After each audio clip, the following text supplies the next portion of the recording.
Welcome to Super Context, a podcast autopsy of media. How we consume it and how it informs our everyday culture.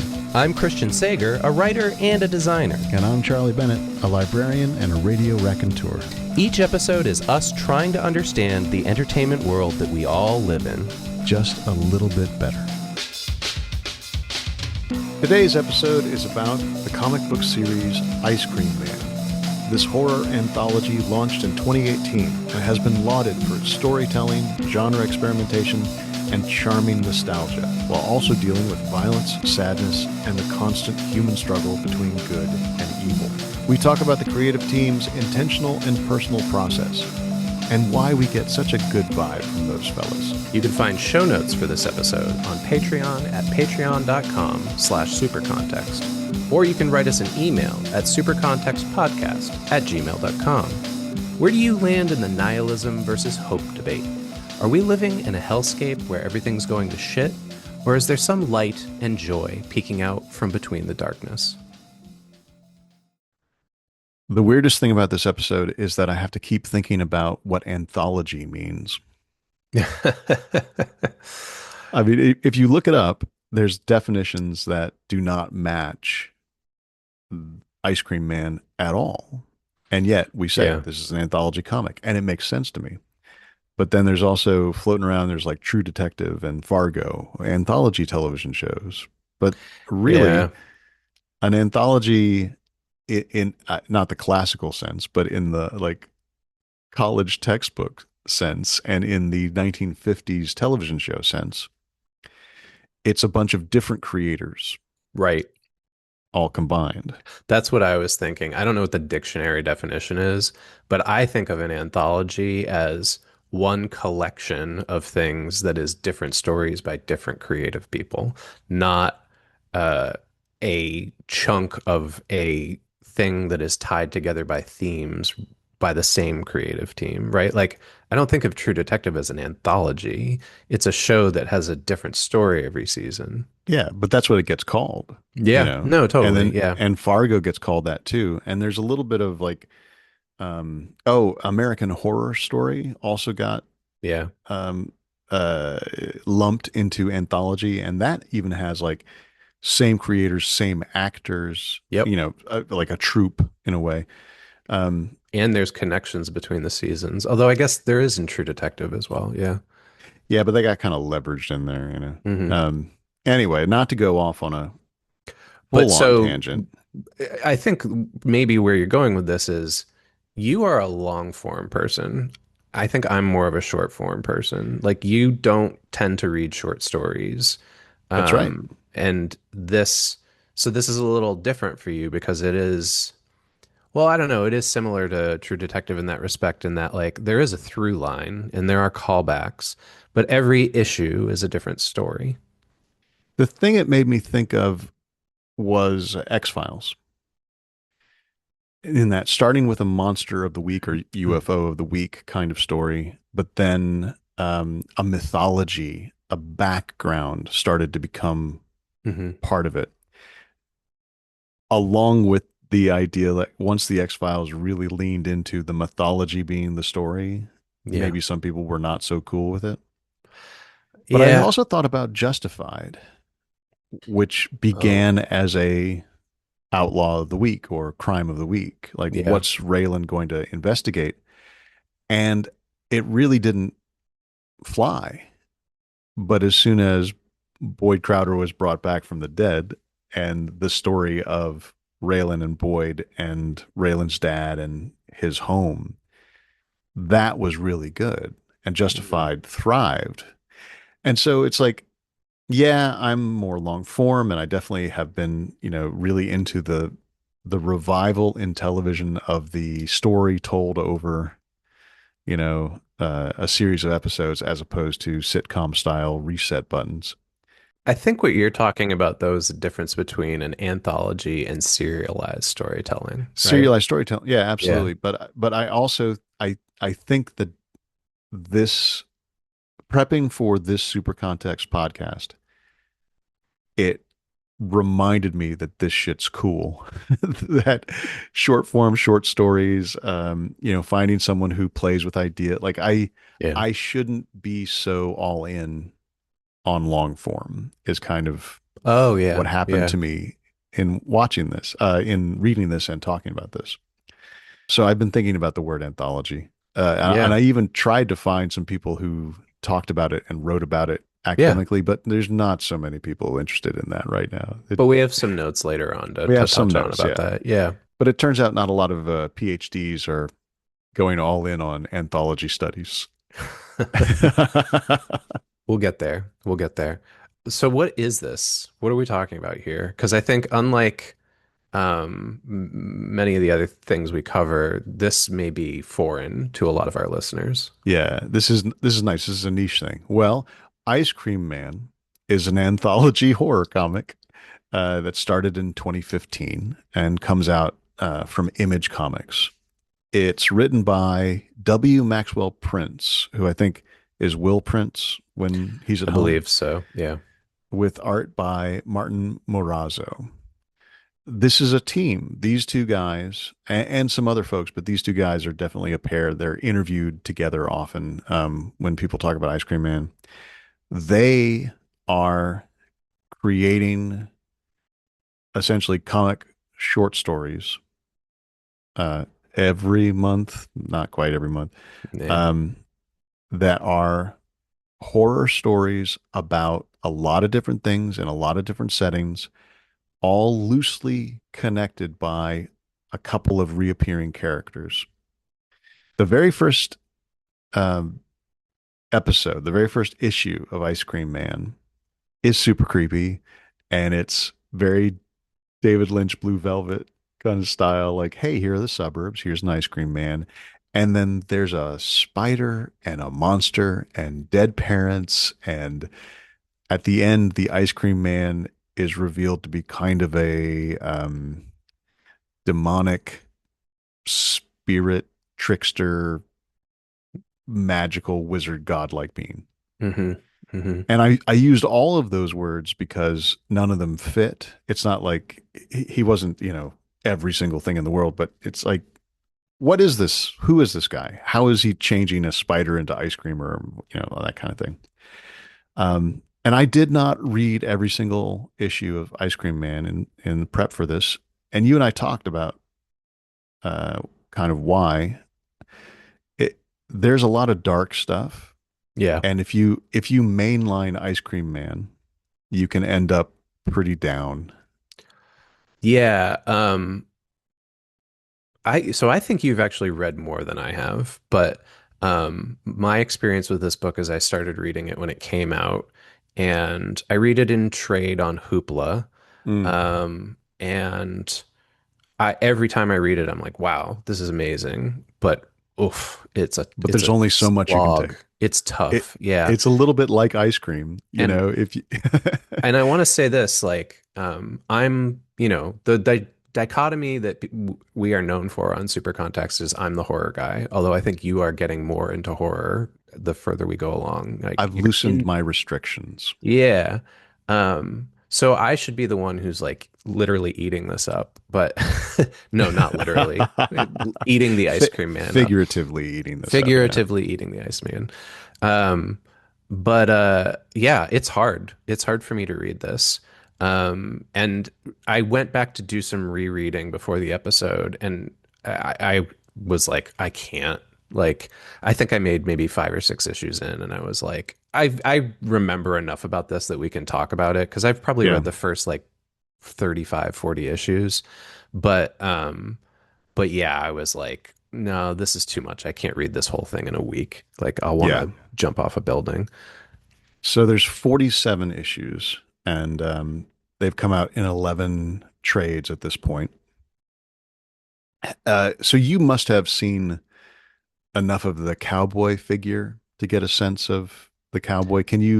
I don't have Yeah. enough to describe this sort of oppositional relationship between this sort of mythology of Ice Cream Man. Can you try to Yeah. lay that out a bit? Yeah. And I'll say the two things. Like, I don't want to spoil anything for people who've never read this book, but Sounds good. also I don't know if I can spoil anything because I don't think I understand it enough to, and maybe it's not meant to be understood.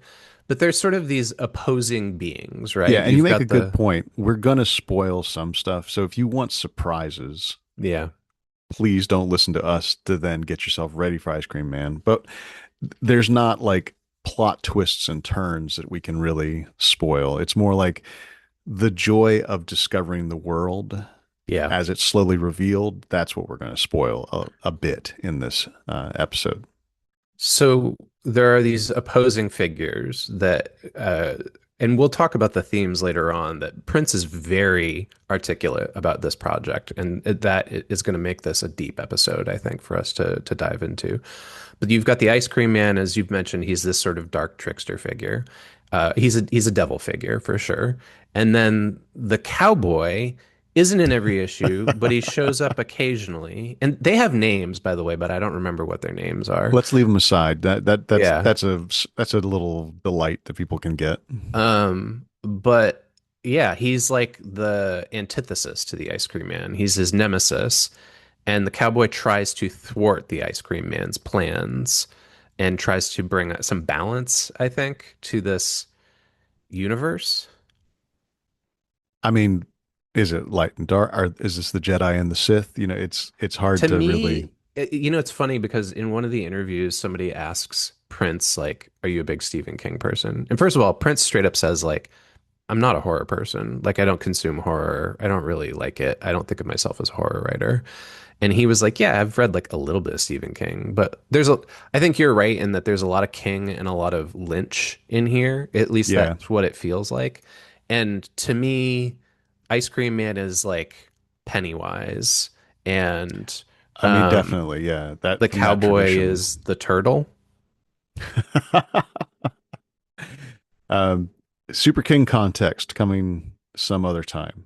Uh, so from a massive interview, sorry, Mass Ice interview from Popverse, Hussein Al Wasidi wrote this sort of summation of the comic book.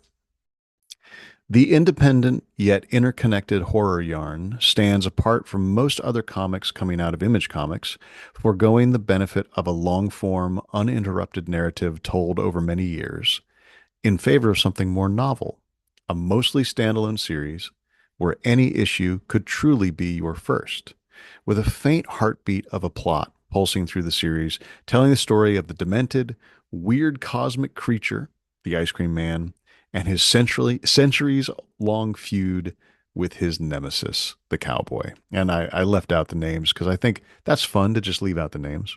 Yeah. So it is, I thought so much about Marvel when Okay. I was reading through the research for this episode. Um, Getting locked into continuity and consistency and backstory and having to set up themes and plot lines. It seemed like Marvel was having a good time with that at first, and now it's kind of collapsing under its own weight in When you terms refer of, to Marvel, are you referring to comics or I'm Marvel sorry, Studios? Marvel Studios. Yeah. Okay. Because Yeah. I think whatever's that's happened, true of both yeah, entities, but but yeah. whatever's happened to Marvel Comics is far too big for me to try and even Yeah. like diagnose. That's been happening to comics, full stop. But the Yeah. Marvel Cinematic Universe, when there were 10 movies and they were loosely connected, it seemed a lot lighter and more fun than Hmm. now when there's whatever there is 30 movies and all the television shows and um, a massive pivot when they Hmm. realized that Rick and Morty works much better as a half-hour show rather than um, an attempt at squeezing Ant-Man into a multiverse comic. Sure. And I think, that's not really what this episode's about, but yeah, that's the problem with shared universes is they collapse under their own weight after a while. And you can get away with it in comics um because it's a visual medium, but you aren't reliant upon actors to portray those characters. Right. And in the films, we're what, 16, 17 years into the Marvel universe or studio, whatever you call it, cinematic universe. And those actors are getting to the point where they're like, I'm too old to play these characters and I don't want to do this anymore. So then what do you do with when you've got this IP that's hot, like Captain America or Iron Man or Thor? And I mean, I think that that's probably where they're headed right now is they're like, we've got to figure out how to do a reboot so that we can Yep. still make money off this IP and not be reliant on Chris Evans and Robert Downey Jr. It's a little bit of what DC did when they're like, okay, new Superman, we're going to start again. Yeah. Yeah, and I think, we're going down a tangent here, but that's one of the reasons why this works so well is you don't have to know anything. It's true. You can literally like jump in at any point. You could read these probably out of order, and I think you'd still get the same gist of the story. Yeah. It's really refreshing to not feel like I'm being pulled into a storyline that's going that maybe I'd be tempted to go back and like catch up Mm, or whatever. Um, and and it comes through in how Prince talks about the project that this is a rewarding and freeing and powerful way to do storytelling. yeah. Um, Not that they're inventing anything, but it's surprising that a successful long running comic book doesn't have you know continuity and history and Mm, massive hmm. amounts of backstory dropped in so that you can keep going. And also, the creative team is pretty much consistent the whole Yeah. time. Yeah. So let's dive into how these guys make this book. And I want to start with Prince quoting another comic book writer who he's Yeah. friends with. I think this guy's name is pronounced Denez Camp. I've actually sort of been discovering Camp's work recently. He's also quite good. Okay. Yeah, he did this Martian Manhunter book. Again, not it within DC continuity. You don't need to know anything. That's fantastic. And you're Um, saying you think his name is pronounced a certain way because his name is Deniz Camp. Yeah, So yeah, Dennis or Denez or Denise Camp. yeah, yeah. But Camp is friends with Prince, and Camp told Prince, "You didn't make a story, you made a storytelling engine. It's a little place where you can do what you want from month to month." And then Prince says, "The fact that that kind of freedom that I have as a writer is then also passed on to Martin as an artist and Chris as a colorist is where this is a space where we can all try something new every month and stretch our arms, see what we like and we don't like." I think it's a really rich creative space that we've made for ourselves. We're not just kicking the can down the road for some plot. So it's intentional. Yeah, there's an issue. I keep saying episode. There's Yeah. an issue where it says turn the comic book 90 degrees. Mm. It's literally you go. We did all of these in landscape instead of portrait, Yeah. so read it that way. And I think by not having it be the story of this character with the ups and downs, it releases them of some of the consistency that you have to have around serialized storytelling to keep things going. Yeah. It's more like the consistency is that it's us and we're playing with form, not just genre, not just storylines, but playing with form and clearly having a good time doing it. Prince says it's been nice to see this weird idea that I didn't really know exactly what it was at first become a huge engine of artistic freedom for my collaborators. And he says essentially this came from having a bunch of ideas that didn't connect. Yeah. Uh, He started writing short stories down in his notebooks. And he didn't have a justification for how to release them together. Uh, and they didn't really have anything to do with each other. So, but he yeah. noticed that the tone was similar. And that's what gave him the idea. And then he was inspired by an HBO show, not Yeah, a horror show. I'm familiar with that this show exists, but I've never seen it. You may know more about it than I do. No, I know less than you do. Oh, okay. HBO's high maintenance. in its promos, it appears to be a kind of jokey web series style Yeah. days in the life of a weed dealer in New York. Hmm.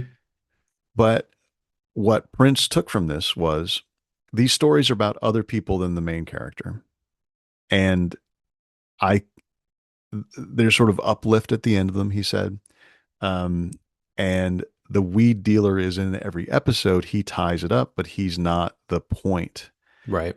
And Prince said, "Oh, let me do that for comics." He said, "I found the best way for me to finish writing an issue is to present a hard problem for me to solve, to almost make it like a puzzle. There are some issues where I don't have to do that and the story presents itself naturally. Other times, a good way to propel myself forward into writing and working with stories is to come up with a structure and a challenge that will get me excited." The thing about Prince talking about Ice Cream Man that always, throughout all of these interviews and all the stuff we read, I kept thinking about my radio show. I kept Mm. thinking about Lost in the Stacks. One of the things we do for Lost in the Stacks, the Research Library rock and roll radio show, is it has a very rigid structure in terms of when things happen. You know, this is when the intro happens. This is when the first talk segment. Here's the music. There's a mid show. All that stuff. Yeah. And what that has done, that rigid structure, has made it so freeing in terms of topic. We can, we've done the work of building this template, and we can pour whatever we want into it. And it solves some problems that come from like, well, I don't really know how I want to engage with this idea, but I have this framework, I have this stencil that I have to put on the idea, and then I'll discover how to engage with it. And I feel some kinship to what Prince is talking about here. Hmm. He has a way to deal with ideas that maybe don't always connect, but some of that work is already done for him. It's made easier, and he knows how to finish the project in terms of make it a problem. Yeah, I mean, you mentioned earlier that like, there's quirky issues like the landscape one, for instance. That's a perfect example. Like, it's one of the things that makes this book stand out, but it's also what's unique about Prince and the rest of the team is that like they present themselves with challenges every issue to try Yeah, to yeah. tell the story in a way that I think not only excites the reader, but excites them as creators. There's all of those writers groups from the you know from the modern era that their deal was let's put a constraint on the writing, something kind of arbitrary and separate from story, and Yeah. see what that makes us do, see what we learn about the process by having this artificial constraint. And Prince is not, he's not the Olipo group or something like that, or Olipo, but he is operating in a kind of um, a process that allows for almost anything to get sucked in and be transformed into something that fits the comic book series. He doesn't have to think of a new story for a kind of character each time. Yeah, and I think looking at his influences also gives us an idea here. Like, Yeah. he does not cite any comics or comic book creators as influences. When he's asked about his influences, he says, "I'm influenced by short story writers, Dennis Johnson, George Saunders, Donald Bardolm, Robert Coover, Grace Paley." Like, this is very unusual in the comic space for somebody, one, to drop literary icons as influences, and two, specifically short story writers. He also goes back and says, like, when he was young, they had a subscription to Twilight Zone VHSs. I This makes sense, but I have never heard of it. Yeah, me But either. um, at his house where he grew up, they would get each month a tape of Twilight Zone episodes. Uh, and he said, so my influences come more from prose, but the Twilight Zone is definitely number one of the list because as a kid, I would look forward to every month when that new cassette would arrive. Mm. And he said that the design on the cassette was really nice too. Like it was a cool thing to get, a cool object. And it's almost like, oh, here's the proto ice cream man. Hmm. Each month Hmm. you get this beautifully designed thing that has a weird little story in it that doesn't have to connect, but will have the same charge that you expect from Yeah. this storytelling engine. And I think Twilight Zone is kind of an interesting example here too, because, again, like this is another theme you and I keep circling around, like what is horror, right? And like recently when I've talked to folks and met new people and said like, oh yeah, I'm a horror person, um, they think that means Saw. And and so there's been a lot of discussion of like, okay, well, what do you mean by horror, right? And I don't think most people think The Twilight Zone is a horror TV show, but it 100% is a horror TV show, you know? I mean, some of the stuff that happens in it is horrific. Yeah. Um, Another example is like there's this ongoing debate about whether Jaws is a horror movie or an action movie, and it's funny like horror people are like no, it's a horror movie, and non-horror people are like no, I like it, but I don't like horror. It's an action movie, you know. Anyways, my point is that Prince has said like I'm not really a horror person, but then he's like I'm strongly influenced by the Twilight Zone, you know. Yeah, I'm strongly influenced by this thing that some people will insist is horror. Yeah. Yeah, yeah. So let's Okay. talk about how he writes. And I want to stop for a second and say we're starting with Prince, but you're going to hear a lot of quotes from him because he does a lot more of the press than Marazzo does. Marazzo is also, I believe, Argentinian. And so I don't know if there's a language barrier or something, but anyways, Prince is usually the one who's quoted in these pieces. So he talks about how he writes, and this is interesting. I've written this way before too. I don't know if you have as well. But sometimes when I get stuck, especially when I'm working on comics, traditionally comics writers do breakdowns first. You start Yeah. by breaking down your page count, then you break down your panels, and then you go in and you write, your panel descriptions and your dialogue. He says the bulk of my writing actually starts with the language. So I'll write out small sentences or bits of dialogue, and then I build the stories around that, at which point I might loosely outline the plot of the thing I'm trying to do. And I think that's interesting. Sometimes when I get stuck and I'm like, I don't know what to do here, I'll just write out a conversation between the characters. And, Right. I may not use 75% of what that it gets written down there, but it helps me understand where to go next.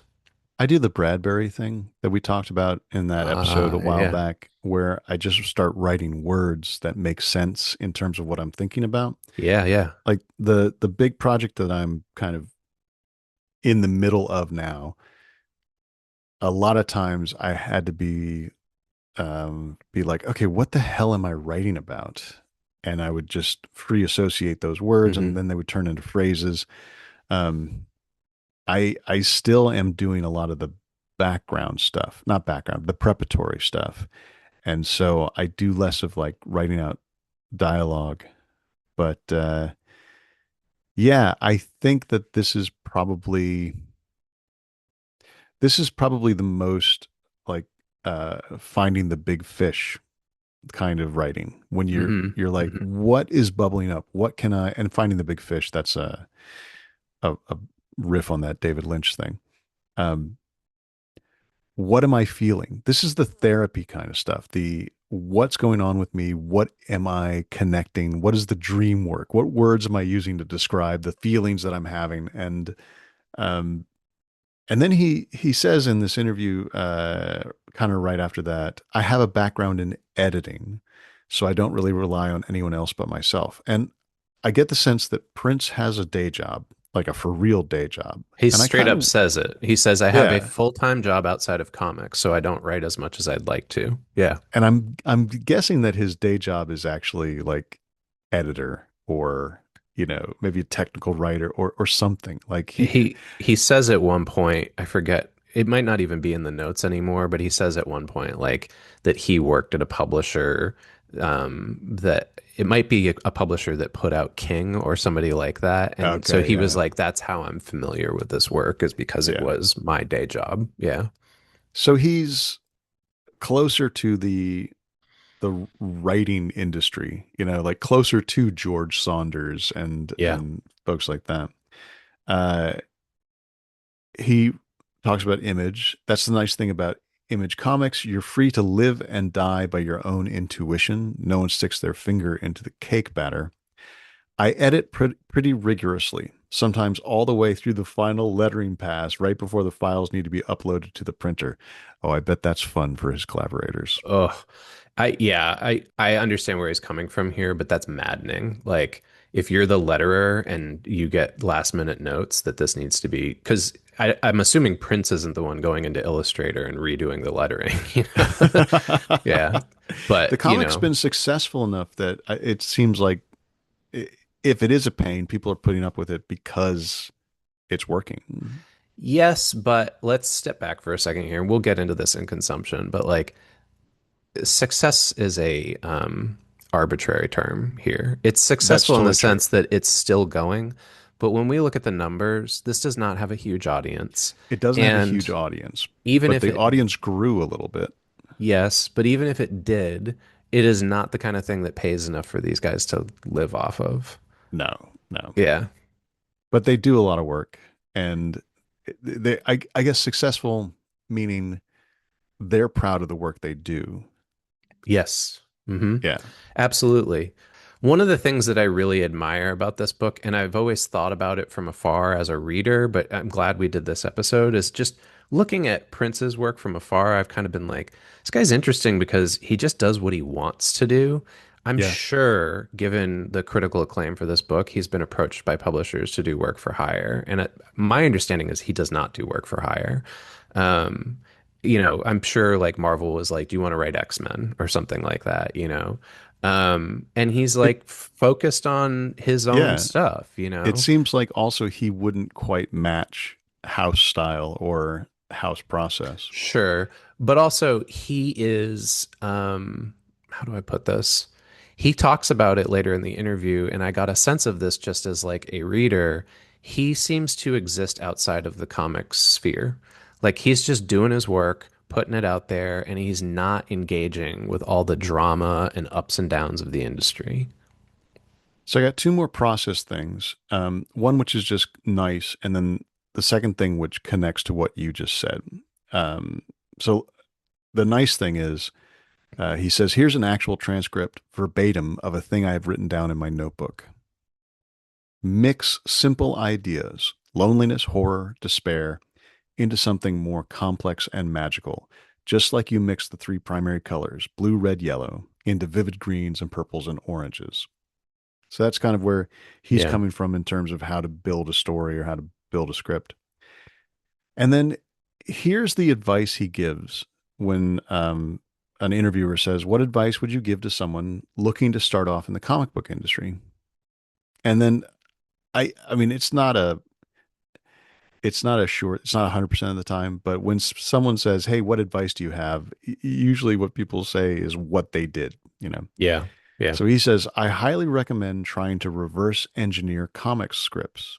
Take an issue of comics that strikes you as really well crafted and see if you can recreate the script for it. Note how many panels there tend to be per page, how much dialogue per panel. Over time, you start to internalize the natural rhythms of good comics, which might embolden you to mess around with what you've come to understand as standard-ish structure." So, I mean, he's not an outsider. Like he's definitely part of the comics industry, but it does seem Yeah. like he kind of autodidactically learned how comics works. Have you ever And done that before as like a exercise? so Not just with when I comics. when I was working on I'm working on this big idea, this novel, and its core is kind of a thriller. A guy, different identity, CIA, all that kind of stuff. And when I was thinking, what am I doing? This is not a novel. I did get the idea, like, what if it's a comic book? Mm, And so I did dig in. I worked really hard on figuring out how to plot it for comics, how to plot it for 22 pages, and how to, find 5 to 9 beats of action or character development yeah. to put on each page and all that. So I did that. And it was really useful in getting me back to a plot that then I was like, oh, I can hang a novel on this. that has Hmm. more like meat on these bones and tangents. But yeah, I tried that. It was so hard to make a comic book work, even in the abstract. Yeah, I can't remember. I want to say Alan Moore also has given this same advice somewhere before. And so I've tried exactly what he's talking about here, Prince, especially like when I feel like I've hit a wall. Yeah. And yeah, like for instance, like it must have been Alan Moore because I think I took Watchmen's first issue and I was like, let's see if I can, if I was writing this script to try to get these pages and panels down, what would I write, you know? And it was immensely useful. Like Yeah. really, Yeah. really like helped you sort of understand the mechanics. And I've also done the opposite with literary stuff where I've just sat down and rewritten what's on a page, Oh retyped it yeah. out, and Yeah, just yeah. the act of typing it out somehow like I don't know, shake some cobwebs loose in your brain. It seems really weird. Um, but yeah, people advise you to type out stuff you like, to literally type it out so that you feel your fingers feel what it's like to put those words together. Mm-hmm. Okay, that's a lot about Prince and a lot about writing, and that writing is our wheelhouse. So let's move on to Martin Morazzo. Morazzo's been doing comics in America since 2012. This is from his website. I'm not going to read all of it, but he has a huge list of projects that he's worked on. I've read many of these. I first became familiar with him through this book that he did at Oni called The Auteur, that is just a bizarre kind of farce about a self-obsessed director, movie director. Okay. Um, and it really, I was really like blown away by the art in it. But he's, you know, without going through all of it, he's worked for everybody. He's worked for Image, he's worked for Dark Horse, DC, Marvel, IDW, etc. Okay, and I'm seeing here in my notes that I totally lied to you, audience, about 10 minutes ago when I said that Prince hasn't done work for hire. So this goes to show, No, like, I'm that's out of the not loop in quite comics true. stuff. No, come on now. So Prince, Morazzo, and O'Halloran, the whole Ice Cream Man team, just did a Superman book for DC, but All it's right, not like a I'm going to Superman stop you. series. I'm going to stop you from beating yourself up. You didn't miss this. This was even when Prince got sucked into DC, it was as a package from his Ice Cream Man work saying, "Hey, why don't we get the Ice Cream Man team to do a Superman limited series Yeah, in the yeah. style of Ice Cream Man, where Superman's our connective character, but there's five new kryptonites and he has to go and check each one, and there's a different kind of story." So Prince has not joined the writing team for an ongoing series. He has delved Well, into Superman. but look 2 lines down in our notes. They're also working on a Dead Man comic for DC. So No, that's the Dead Man. I think it's the same property. I can't imagine DC would be like, we'll create an entirely new character, but it's the Dead Man. Anyways, I was wrong. But I think you're right. It sounds like these books are similar vein to Ice Cream Man, just using DC characters. It's important to note that it's not like Tynion, who has his own independent stuff and then Yeah. also writes on runs Yeah.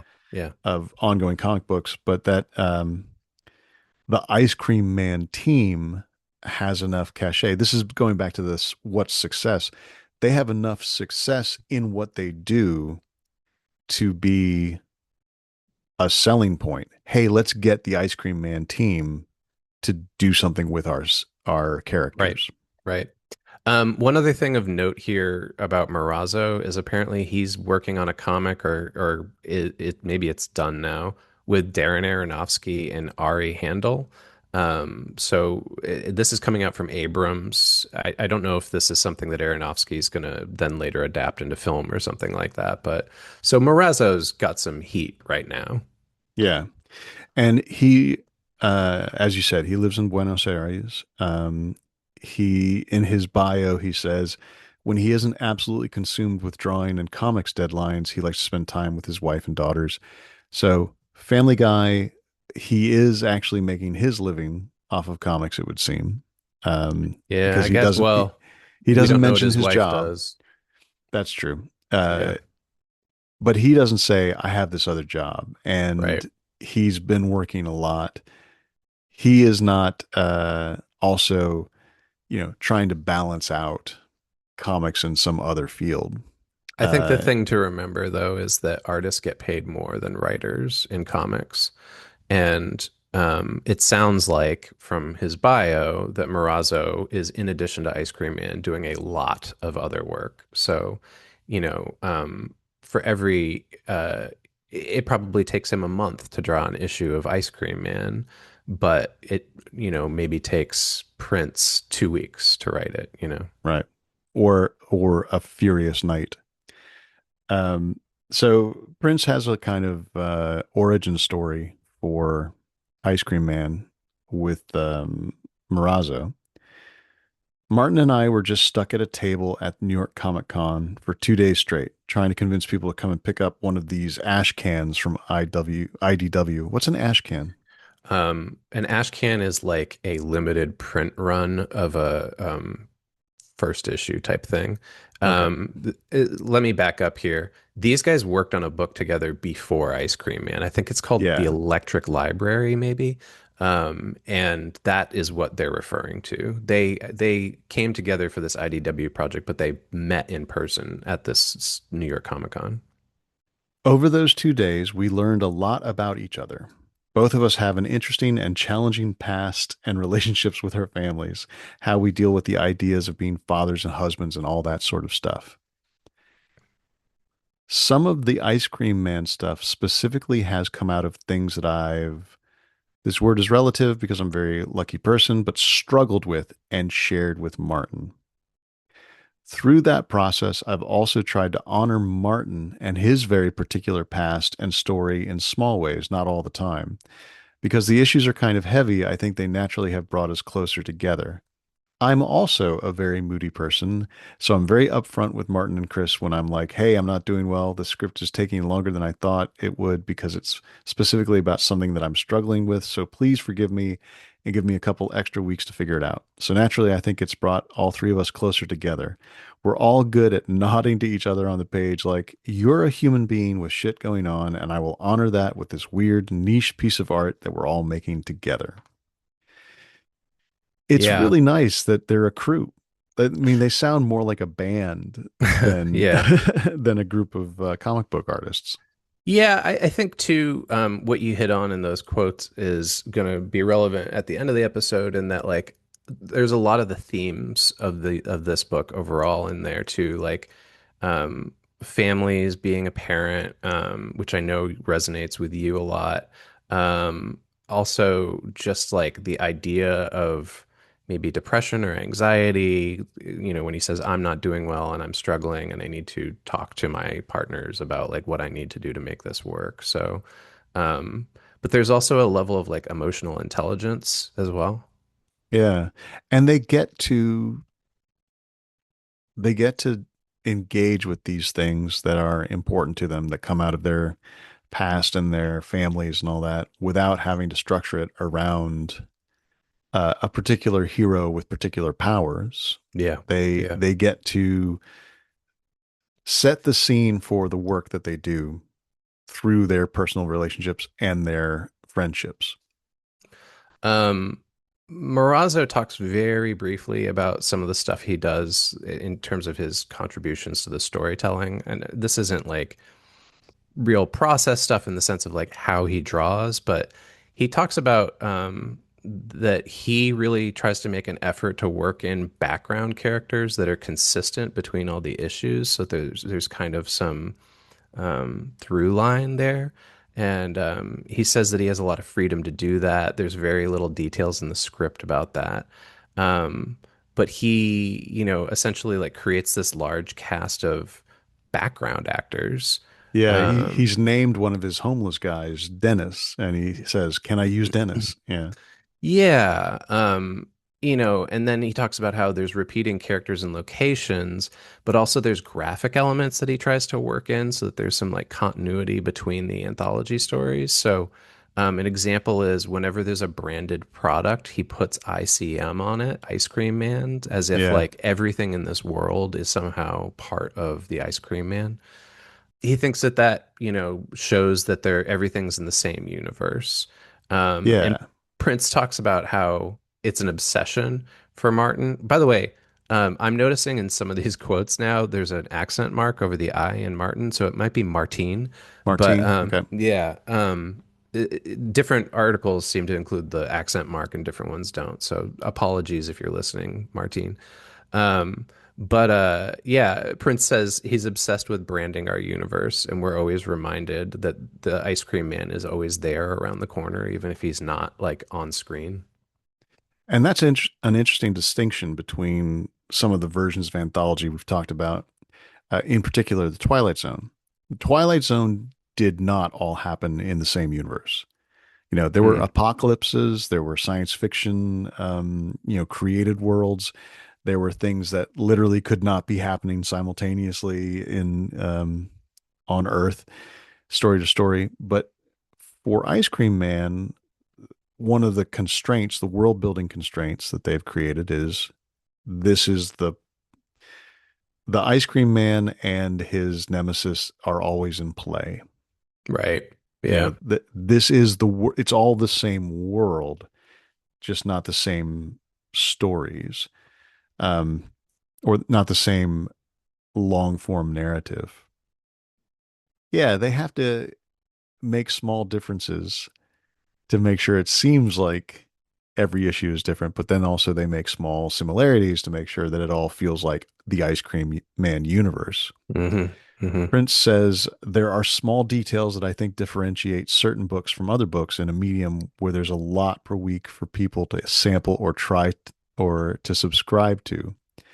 That I have a partner who takes this extra time to do something that might not even be directly detectable to the reader, but that something in their subconscious is like, oh, it's not the same background every time. It's a very crowded landscape that we're publishing into. There's so many good different books that people can try out. How do we make our mark and do something that we feel is unique and special to our readership, to the people that for 4 or 5 years have chosen to go down this road with us? And he calls them micro decisions. Mm. So they are playing in this landscape, like literally playing in the landscape of the comics, and they're also messing around with what kind of world they're building. It's not Gotham, it's not Metropolis, it's not some particular fantasy land that has a special name and a special history, but it's more like, oh yeah, this is the world that the Ice Cream Man lives in. Hmm. It kind of looks the same, even when it's a completely different place. So Chris O'Halloran is the colorist on this book. There was very little interview material with him about what he works on, but he also has a website with his background. He's from Cork City in Ireland. He's done work for Image. He's done work for Marvel, Dynamite, Vertigo.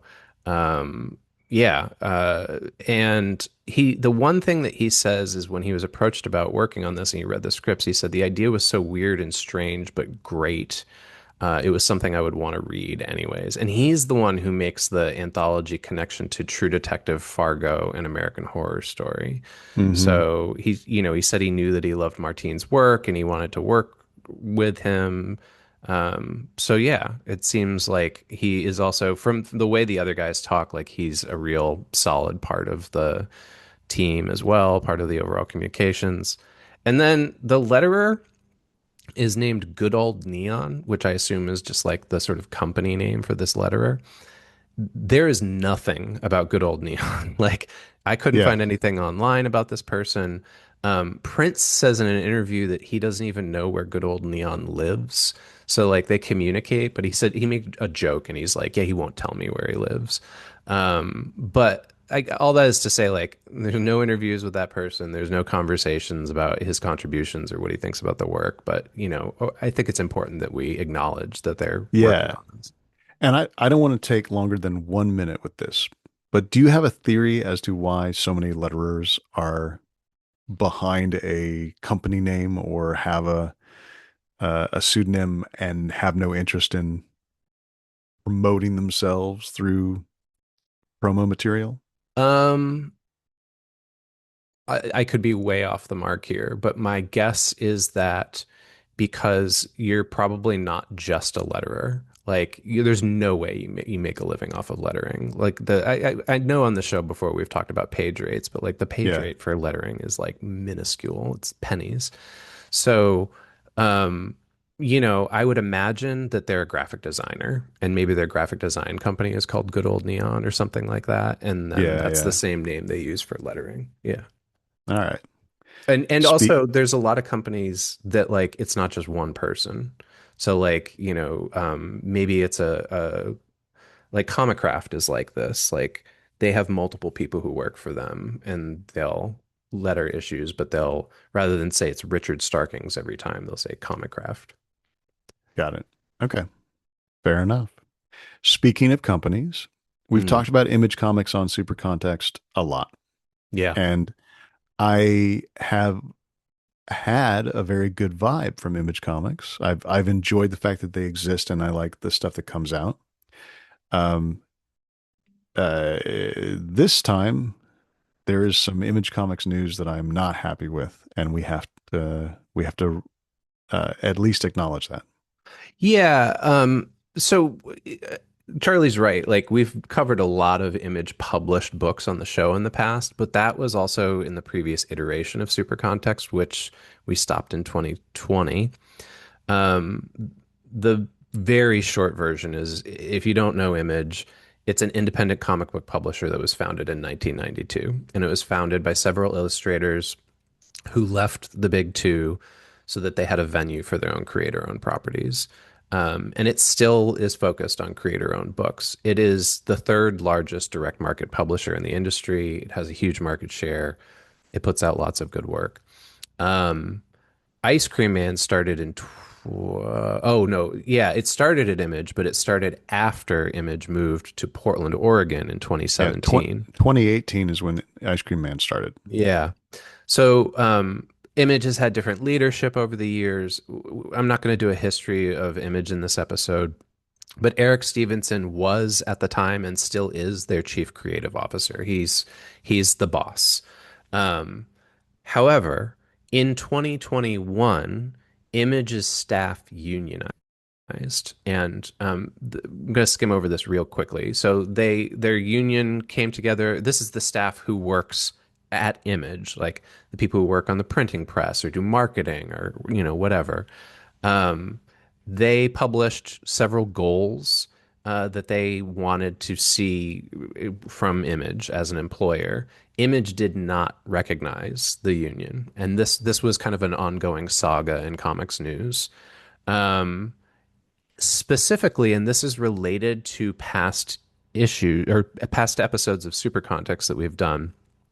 They had a goal that said, quote, they wanted to establish a collective voting option to cancel publication of any title whose creators had been found to engage in abuse, sexual assault, racism, xenophobia, homophobia, transphobia, anti-Semitism, Islamophobia, ableism, etc. This was very controversial.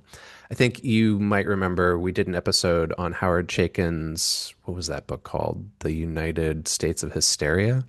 Something And there like that. and there was a ton of controversy about that book and about people not wanting it to be published. And I think that might be where this came from. Um, It's also post the explosion of Me Too. uh-huh. You And know, we're going to talk some more about that, but like Warren Ellis published books at Image. yeah. So I can imagine that was also on their mind. And also I think that stuff about Warren Ellis came out in 2020. So yeah, so they're thinking along these lines of all these controversies.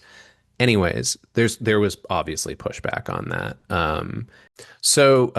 Vice interviewed the union about this, and the union clarified that they didn't want to dictate comic for Image, but they just wanted to have a process of what they called ensuring a safe working environment.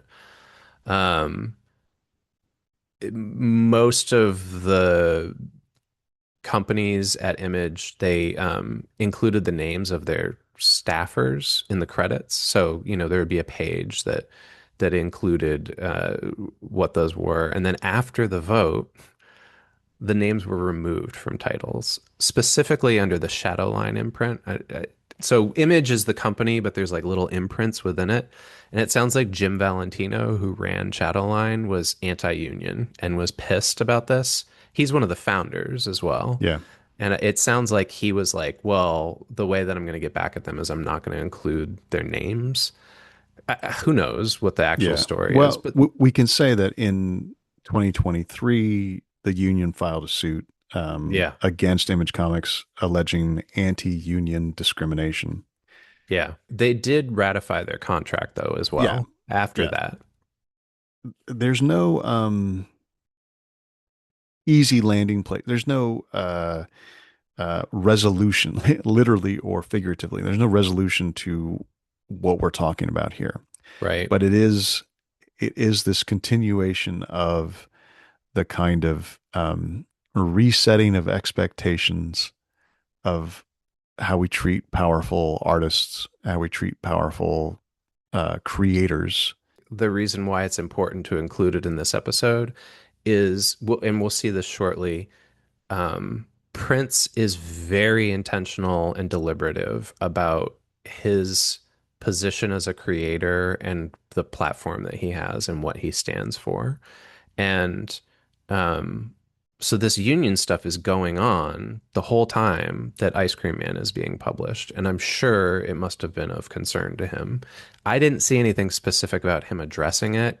I doubt that Image has like NDAs or anything like that, but um, it's just interesting, I think, to understand the landscape that this is being created under. Yeah. That the people who take these files and pre-press them and send them to the printer and market the book, they're all trying to make sure that they have like a safe, fair workplace at the same time that this book is being published.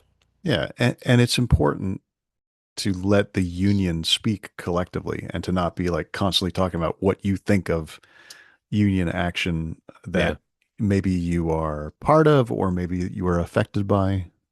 Yeah. Let's pivot from that to another little quirk about Ice Cream Man, which is that during the pandemic lockdown, um, again, because like comic book shops were shut down, printers were shut down, it really impacted the print comics industry. So the Ice Cream Man team pivoted and they created what they refer to as quarantine comics that were all online comics that you could pay for. And they donated the profits to a nonprofit that supported comic book shops. Um, there's a lot here from an interview with Prince. I don't know that we need to go too deep into this, other than that they just felt like they wanted to keep working, they wanted to be busy, they wanted to support comic book shops.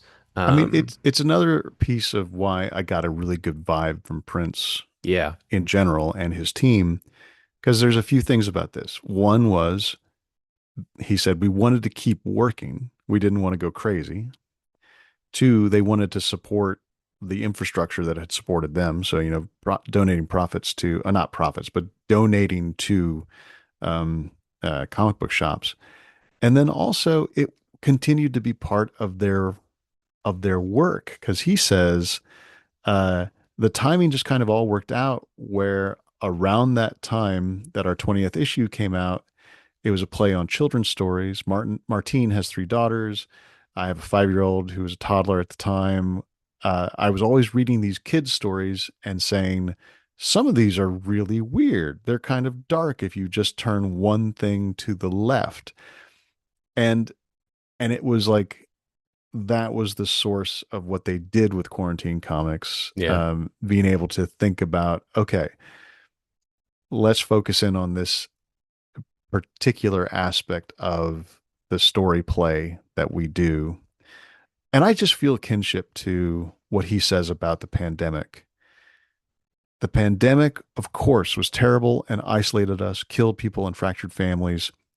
But specifically where Ice Cream Man is concerned, it almost was in our favor because of the choices we made and luck and timing. The the fact that the world collectively was changed and affected and traumatized. Yeah. Everyone understands that experience, but also many of us tried to find a thing that would make it worth going through. And that to Hmm. me is just a reflection of maybe the Ice Cream Man project. All of these horrible things happen in the stories, but the idea is that there is some kind of resolution, there's some kind of help, there's some kind of transformation or process or processing that goes on by living through that. Yeah. Um, yeah, I mean, I think it just, again, like there's all these little like points in the story of Ice Cream then that shows the ethos of the creators that Yeah. make the book even more compelling than just like the creative content of it. Um, It's kind of fun too to think that at least one of them, I think Prince, was learning to be a parent while also working on this particular hmm series. And hmm you could probably go in there and find something like you could probably say, "Oh, I recognize this reference to a developmental milestone." Yeah. Like this, Yeah. this is when the sleep regression happened, or something like that. I do think my understanding is that all that stuff has been collected in print now and is part of the The whatever the trade quarantine comics, you paperback mean? canon. Yeah, yeah. Yeah. All right, last bit about production. So this is critically acclaimed and obviously gets attention from around the industry.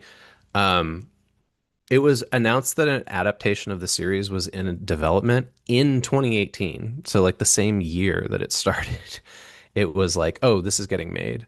Um, and then uh, 2 years later in 2020, it was announced that the series had been picked up by Quibi. Do you remember Quibi?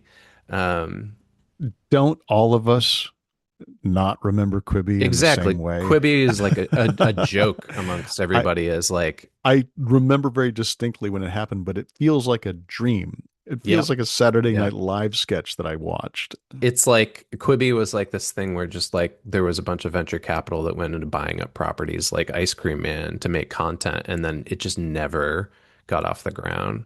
And So if you don't remember, dear listener, yeah, Quibi was this attempt to leverage short attention span into narrative. So they were yeah. gonna like I'm not looking at any references. I'm just sort of remembering, but I think Idris Elba did 6 2-minute clips of like a narrative. Like that was the kind of thing that Quibi was hmm going to do. Quibi lasted another, I don't know, 8 months after it announced that it was going to do an Ice Cream Man series and then went out of business. Then in 2021, Prince said the series was still in production. 2024, it was announced that the production company Screen Gems has now acquired the rights to the series, with Alfred Goh and Miles Miller writing the adaptation. So Now I we'll think see. this is where we have to mention that there's a movie coming out called Yeah, Ice Cream Man by yeah. Eli Roth, and everyone says it's not an adaptation of the comic book. hmm hmm And there's just enough plausible deniability. But I feel as a person seeing the trailer and having read the comic books, that it's almost impossible to declare that it is not somehow inspired by. Even though Roth is like, no, this Oh, is an idea I've had where an ice cream man makes the kids all crazy. I'm like, that's an ice for cream man sure. story. And the Yep, colors look like the ice cream man colors. 100%. Like that trailer came across my feed, I don't know, whenever a month or two ago, whenever it came out. And I watched it and I was like, wait, is this supposed to be based on the comic? And I had to go look it up. And then I think like a week later, you sent me a text and were like, look at this.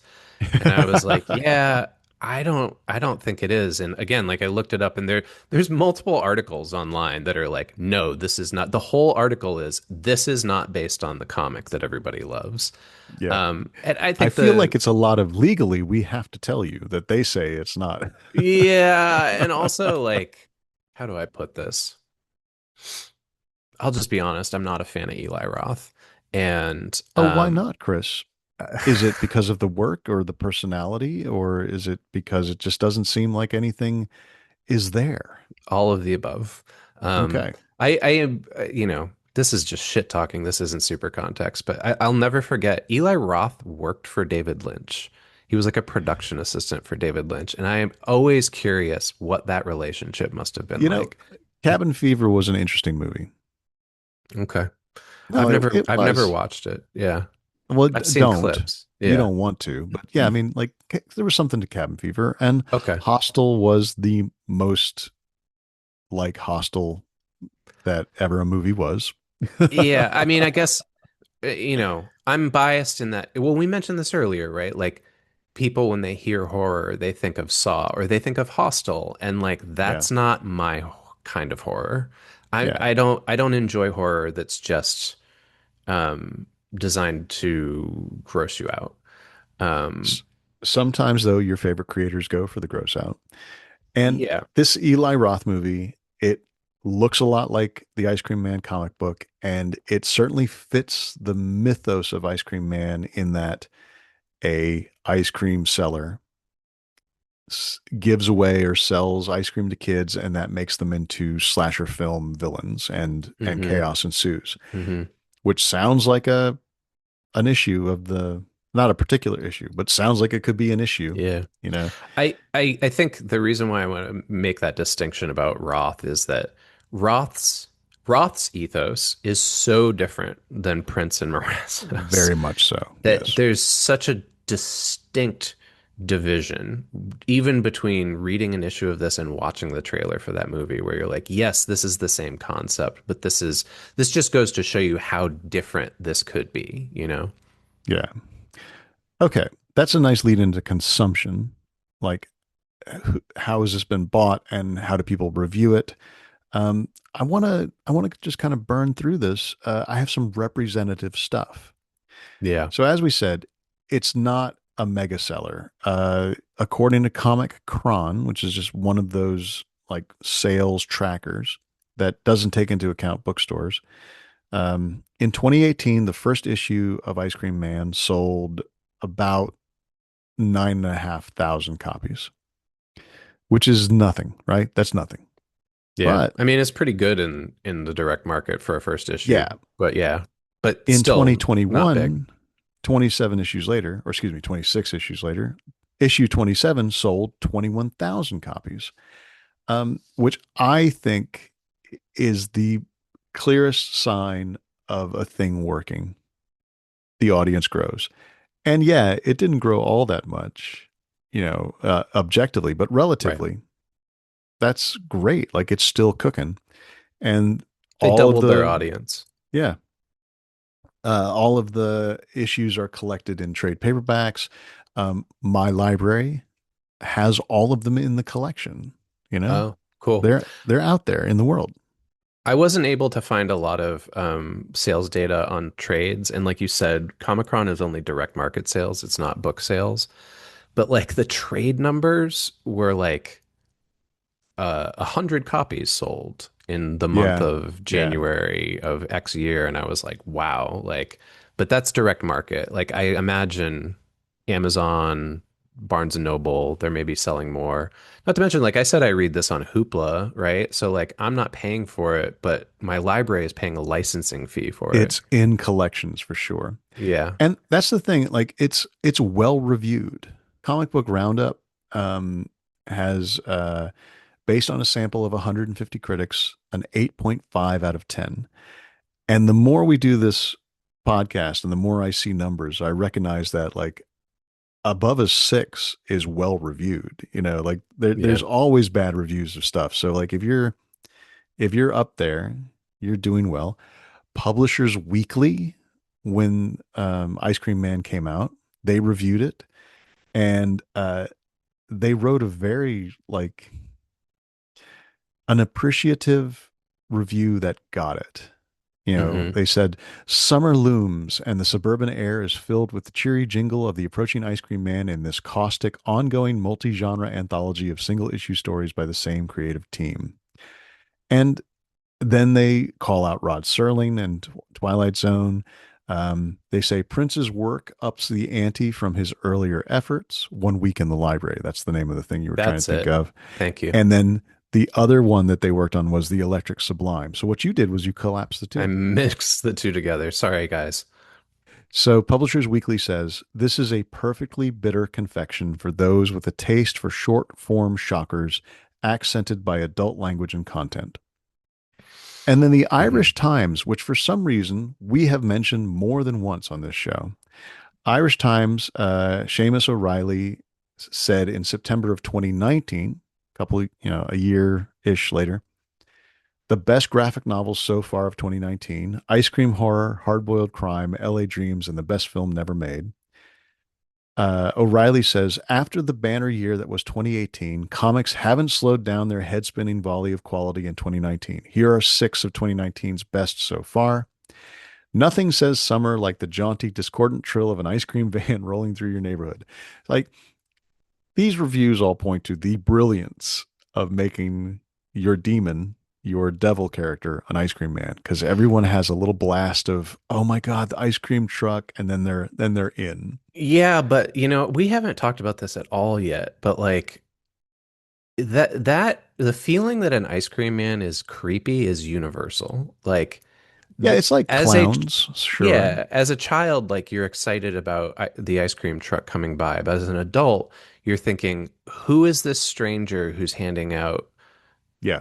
food to my children, and I don't know who they are, why they would choose this as a living, you know. I still have memories though of the ice cream truck. And I love them, even though I'm kind of like, don't let my kids near any ice cream trucks right now. Exactly, right? Yeah.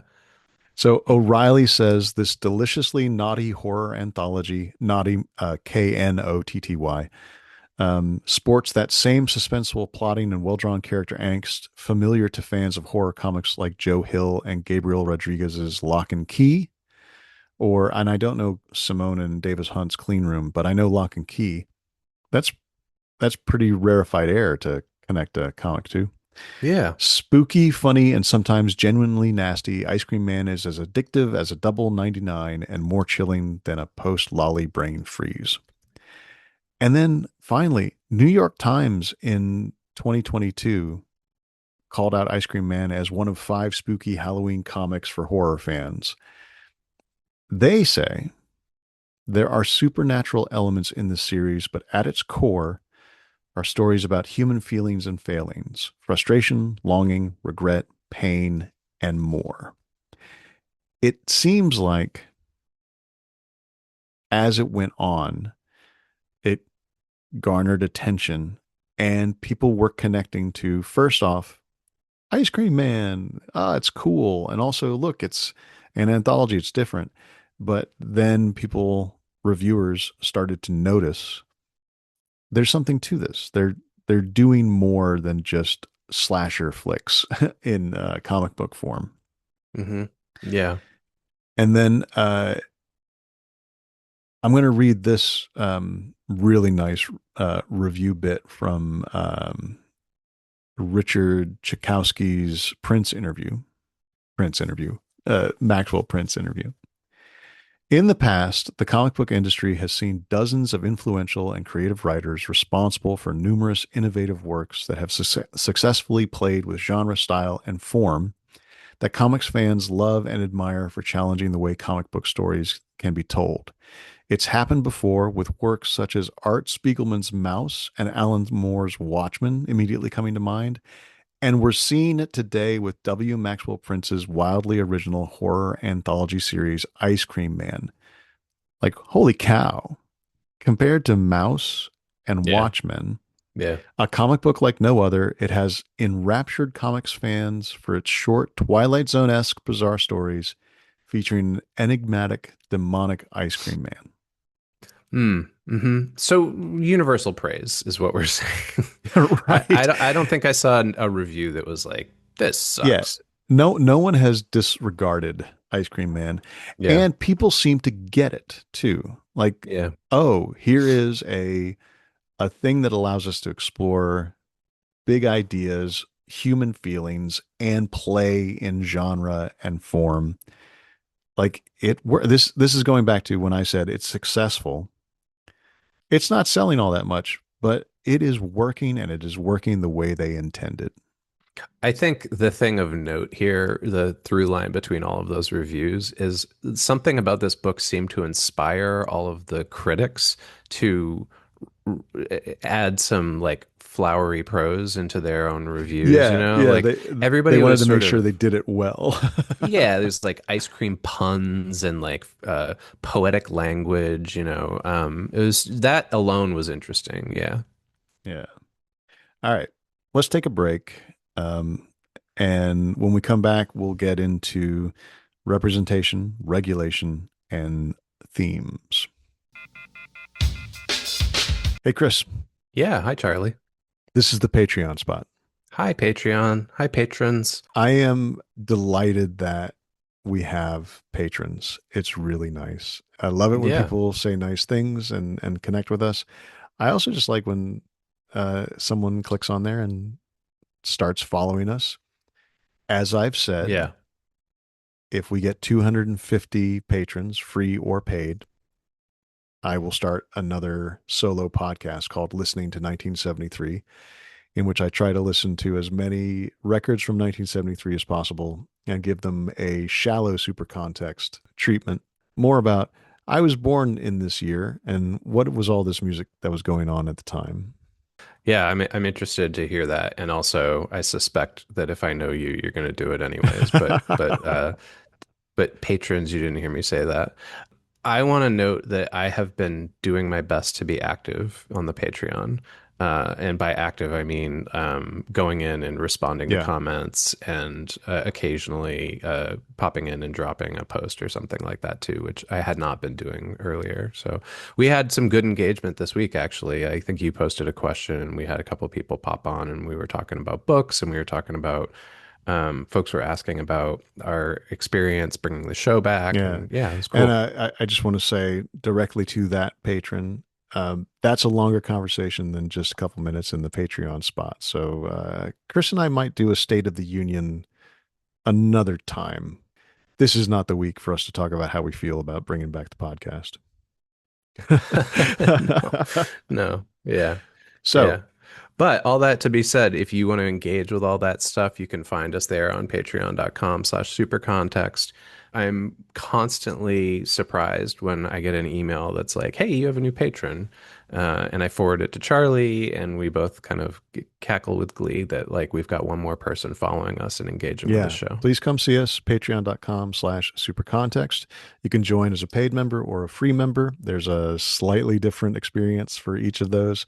And if you already are doing that, if you're already supporting us on Patreon and you're fine with whatever level you're doing that at, would you please share an episode of Super Context with a friend?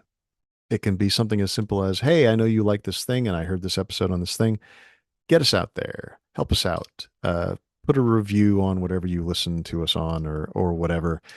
Uh, I know that you hear every single person who does a podcast say this at one point or another.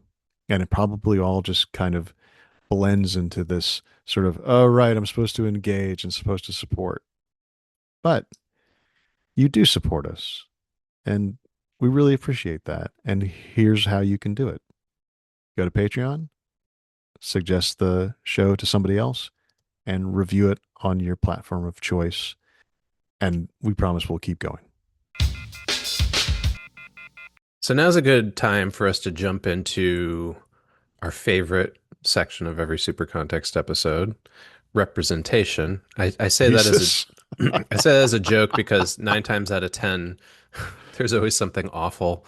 I was Um, trying to think of how I wanted to frame this too, because like I don't want to ever imply that it is a condition of quality for there to be representation outside of one group, or that diversity is a necessary quality to art. It's just that we do have to look at that. We have to look at that. It's part of the super context plan, but yeah. also you have to look at that to be a person in the world and to get a sense of what's going on. I think it's responsible in this day and age, and it's one of the things that I like about our show. I think it we get various hate mail about it or Uh, bad reviews oh where people yeah. are like, why do you have to feel like you have to talk about this all the time? Which is kind of funny. Well, my Um, favorite is there was a review, must have high tolerance for woke talk. That yeah, was the entirety of yeah, it. yeah, It's like I'm not very woke, yeah. unfortunately. Fair. Me either. I feel like I feel like I'm failing constantly at that. But, maybe that's a sign of being woke is that you at least are No, able to. it's not. Don't do yourself any favors. Thank I you. will say the only reason that I seem progressive is because we're in a retrograde fucking hellscape of boomer fantasy right now. Yeah, exactly. So I, I was thinking about it. I read a few issues again, and I was thinking about the, 30, 40 some odd issues that I'd read. I know there are people of color in these. Like I think maybe the third or fourth issue, the protagonist is a black man, but it is mostly a pretty white book, in terms of like the characters you see. I, I, there was one quote. Nobody talked about diversity or representation at all, but there was one quote that stood out to me. Prince jokingly said, when they were talking about the background characters, he says, I don't know how many troubled mid-30s white males I've made Martine draw at this point, but it's quite a lot. They're all different and they look unique in their own way because he's amazing. So even he's kind of aware, like, yeah, Yeah, this is not a super diverse cast. it is a testament to him to recognize that, but also it makes sense that if he is if he's digging deep and trying to figure out what's bothering him, what's on his mind, that it is centered in his own experience. And we haven't talked too much about it, but it's a suburban white professional experience, Yeah. a heteronormative family experience that he has, and so this is this is where his deep stuff is coming from. Yeah, and I want to say like I don't think that's a bad thing. I think he's writing what he knows, and Yeah, I think he says that at one point. Um, this book is about the world as he sees it, you know, yeah, through his own or as he experience. feels it, as he confronts it. Yeah. At the same time, I would say like, all right, again, difference between representation and diversity. So the diversity is like, you've got Prince, who's an American, and like you said, seemingly in like a pretty heteronormative, white male middle class setting. I don't know for sure, so I'm just speaking from what I've seen here. But Martin Morazzo is Argentinian, so he's not he does not have that same experience. I imagine his life is very different. And then the colorist is Irish, so there is like a broad spectrum of perspectives that are being brought to this book.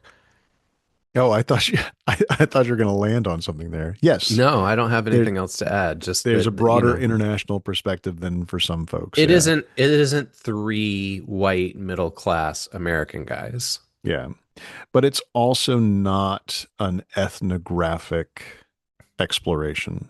It is Yeah, it is a it's an artist's attempt to process the world.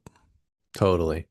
So let's move into another section that we usually have to skip over because there's never anything of note in the research about. Every once But in a while, we do an older thing that went to yeah, court for obscenity. yeah, Maybe. regulation. In this case, this is not Image or someone else regulating Image. Although I guess we could have said that union thing is in its own way regulation. Um, this is about another Image creator and self-regulation on the part of Prince and the rest of the team. So, uh, we mentioned Me Too. We mentioned that there was uh, not just in comics, but in all pop culture, there was sort of a coming of awareness of how pervasive this kind of behavior was. Cameron Stewart is a comic book creator who was accused of, I don't remember the exact I do. charges that were leveled against him. I Oh, you do.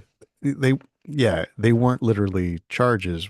What happened was stories surfaced of women talking about how when they were underage, Right.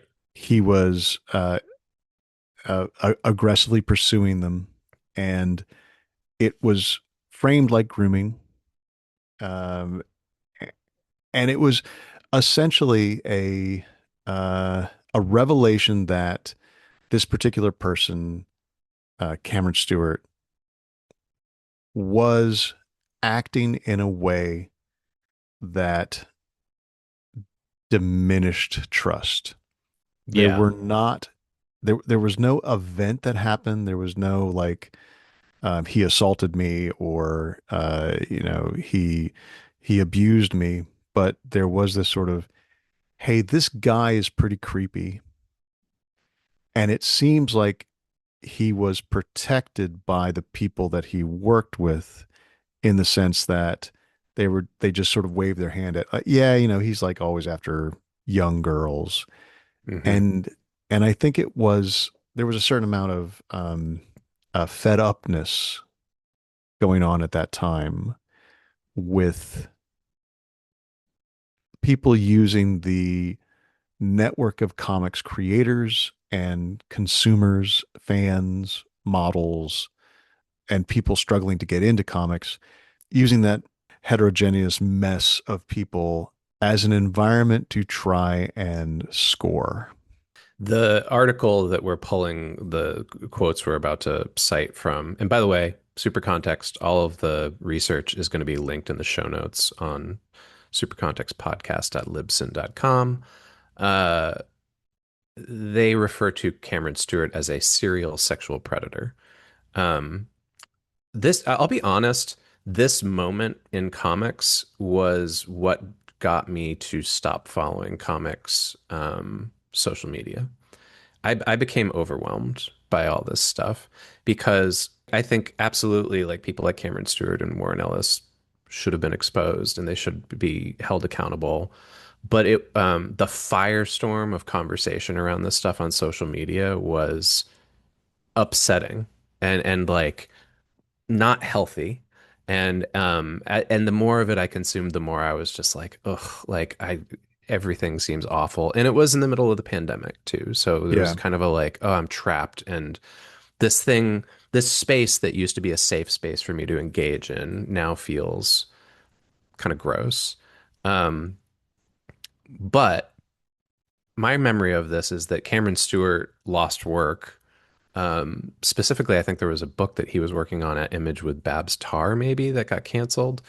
Um, but the reason why this is relevant is because Stewart had drawn a variant cover for Ice Cream Man, and it was supposed to come out. And Prince says when he learned about the accusations against Stewart, he called Eric Stevenson at Image or emailed him and just said, we're not going to publish that anymore. Like we're not doing that variant cover." And he specifically I don't said, want him part of my creative team. yeah, I don't want to work with people who perpetuate trauma. And again, like I think this is important because again, it showcases this like quality of ethical character to Prince that you don't see a lot of, not just in comics, but just from a lot of creative people. I don't think a lot of folks are willing to take this strong of a stance. Um, Let me read his statement too, because like yeah, he spoke about it. That's the other thing. One wrinkle for me vis-a-vis understanding the problems pervading comics is that I'm a little siloed from the industry as a whole. I don't know much about the big players and personalities in comics. I don't follow comics news. I don't really have any close friends in this business besides my Ice Cream Man co-creators, my college roommate, and a neighbor of mine. I'd like to know who those people are. And all of those guys also tend to stay on the periphery of everything like I do. So I get hints of what this industry is like from tweets my friends share with me or articles they forward. And it doesn't paint a pretty picture. In Cameron's case, Dennis Camp, who we talked about at the beginning of the episode, gave me a heads up. I Googled, found the Twitter thread in which Aviva, who is the model who outed Cameron Stewart, told her story, then immediately composed an email to Eric canceling the cover. What I do know deeply is that I don't want to work with people who perpetuate trauma. This is what you said. I want to be a force in either a small or big way toward creating an even playing field for all artists. But here's the thing. These problems we're talking about are universal, everywhere and all the time problems. Disparity, unfairness, the levers of capitalism, abuse and secrecy, the way the world is ordered in favor of the white male at nearly every juncture.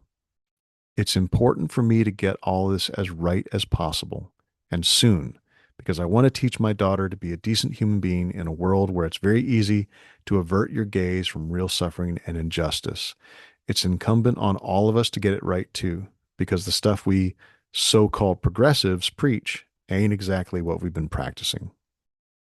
That's a very like strong statement, and admirable. Like the way it's worded, it is what I would expect from the guy who writes this book. You know, like Yeah. it's well thought out, it's articulate, it's intentional.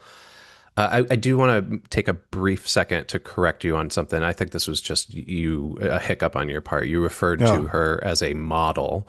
I think Aviva is an artist, not a model. okay. She had been, I think model was part of her career. Oh, I okay. think it was Okay. in there somewhere. And so yeah, So you've dug I up more on left this than out. I have. Okay. Well, when I read it, I was like, what the fuck is this? Oh, You okay. know, in the research notes. And so I went Yeah. and looked. This was a big part of how people understood that year in comics. Yeah. This was a Yeah. big deal. You know, Prince says it ain't exactly what we practice. What we preach ain't exactly what we practice. And I don't think that that means he's saying like, oh yeah, we all hassle women too. I think he's talking very particularly about the thing that all of us have to think about when you let behavior happen. When and Yeah. Speaking truth to power. yeah, and I'm not calling you out. I'm not like, and you said this thing and now I'm hassling you because I mean, I do the same thing. Even that sort of, God, I don't want to deal with this. I don't want to Mm-hmm. hear about it is a Yeah. little bit of what, he's suggesting you have to be careful about. Because he certainly could have said, oh, I don't even want to know. I just like, I'm not going to hang with him. Yeah. I never even met that guy. There's That, privilege to be able to say that I didn't want to engage with that. Let me clarify what I meant too, because you're absolutely right that like it is in some ways part of the problem. I'm happy to read a news article that summarizes what happened. Maybe happy isn't the right term, but I will read a news article. I you don't want to, understand being connected and having to know. Yeah. yeah, I don't want to read a 500 tweet thread of different people jumping in and out and yelling at each other and Yeah. performatively screaming on social media. Well, I'll give you the lifeline here. I think the main thing that makes it like, oh God, I just don't want to engage with this is the defenses that are created by Yeah. like sort of hot take defenses of things that just make you feel gross. I mean, I just recently, like in the last couple of weeks, was like, I don't, I haven't heard anything about like where things stand with the Warren Ellis stuff.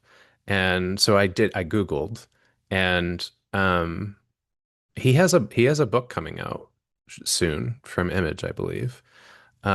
Which ironically, I don't know if the union, if their Article 9 is going to preclude them from being able to push back on that or not. But um, from what I understand, like things never progressed from the stance that was taken by the group of women who outed him. And yeah, and it was interesting because there were like, again, I shouldn't have done this, but there was like a Reddit thread, and I was like, okay, maybe this Reddit thread can summarize like what's going on. And there was exactly what you're describing. There was this back and forth of people who were like, yeah, he's a scumbag. He should never work again. And then there were people who were like, he's done his penance, let him back, that kind of a thing. And the squabbling back and forth between them about those two arguments was like too much. Yeah. Well, because there's no end to it. Those Hmm. two camps are not going to find some compromise. No, and I think that's why it's important for people like Prince who have the platform to make those decisions themselves and speak out about it. Okay. We finish each super context episode with a section we call identity slash themes. What identity does this work posit? What themes exist within it? And that is where I stuffed in my horror anthology Mm, um, thoughts and feelings because that seemed like the closest I could find. The way that I'm constructing this as a thing to talk about is what identity is postulated by the existence of anthologies. A person who wants to read some work by some people connected and isn't looking to lock into a long-standing narrative mm, or read a doorstop of a book, et cetera, et cetera. hmm. There's like a whole history lesson that we could get into here, where we talk about EC Comics and Creepshow and Tales from the Crypt and how the Crypt Keeper is a narrator who, like Rod Serling, frames multiple stories. Alfred Hitchcock presents like multiple versions of that television show. Um, but that's too much. So the main thing I wanted to get in here is going back to what I said at the beginning. Anthology seems to have some different definitions. Yeah. So what's going on right now that we're calling things anthologies because they're not a serial, because they're Hmm. not a long form narrative? Nothing about what the Ice Cream Man team does uh, makes them an anthology in the way that Alfred Hitchcock Presents was an anthology, or that Hmm. Masters of Horror series was an anthology, where a different creative team operates under an umbrella that allows small projects to be seen as opposed to lost. Yeah. So I don't know. Do you have some thoughts on that before we dig into some of the things that Prince said about his anthology, quote unquote? I'm just riffing here. We don't have any notes on this, but two thoughts come to mind. One is that I suspect short form narrative and anthology as a format kind of rises and falls depending on um, reading preferences of or consumption preferences of audiences at large. So, like you mentioned, EC Comics, like anthology comics like that in the 40s and 50s were very popular because there was more of a casual relationship with reading. And comics also had like a much bigger audience. Um, and so, yeah, so I think like there's a precedent for it there, but that's like before TV really boomed, right? And then Mm-hmm. things pivot in the late 50s and the 60s more to long form narrative, both in television and in narrative and in comics too, serialized long form narrative. Um, yeah, and I think there's also some got to be some industry stuff behind this as well too, right? Like again, Yeah. like How do you we sell it? Yeah. not only how you sell it, but how do you produce it, right? Like what is it about the last 10 years? God, it's longer than 10 years that the what we're referring to as an anthology format has become popularized on television. Your American Horror Story, your Fargo, your um, True Detective, right? And I think there's got to be some production benefits for a company in that they're not beholden to continue telling serial narratives with the same team, with the same contracts, the same expectations for release as they might have been when you had an X-Files type thing in the 90s where it was like we need to produce 22 episodes every 12 months. Yeah. And then 4 months after that start all over again. um so I think there's probably a combination of the two things in there somewhere.